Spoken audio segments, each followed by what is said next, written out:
Катаклизма било комплимент за она што го остави СДСМ зад себе, а опозицијата била општествен талок. Антимигрантската резолуција на ВМРО ДПМН пак била како од времето на Третиот рајх и документ што го пишувал Ванчо Михајлов.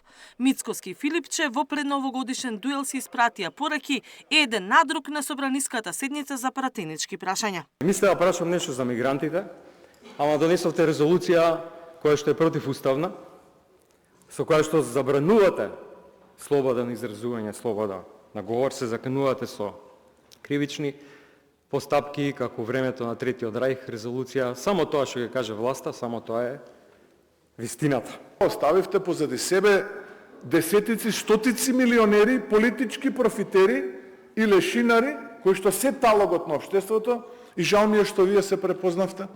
Зошто вие се препознавте? Вие се чувствувате како талог?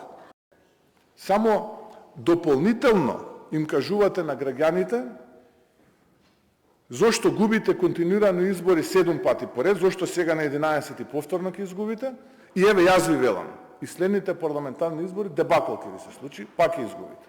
Паднаа препукувања и за тоа кој всушност ја поскапе струјата, дали власта или опозицијата. Зошто сега мора да има поскапување на струјата за граѓаните, кој што ќе повлече и други поскапувања, разнацените, кои што видовме во периодот сега никако и ништо не направивте да ги исконтролирате.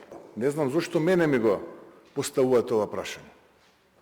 Предпоставувам, треба да му го поставите на Марко Беслимовски, чиј што брат сега ви е соработник во извршниот комитет или како ви се вика одбор на СДСМ.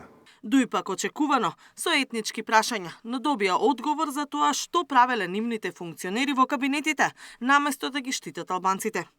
Министерот Стојковиќ отстранил од работа 7 вработени, додека другите се плашат, може да ги очекува ова во идните денови. Значи, ова е чиста дискриминација и ниту еден од представниците на ВЛЕН или од владата не го подигнал гласот за овие вознемирувачки настани. Како влада нема да толерираме злоупотреба на канцелариите за спортски активности во форма на жонглирање со фудбалчиња, играње баскет или пак поставување на јога душеци, кревети, преноќување во истите и, да не кажам уште што, вршење во истите тие канцеларии.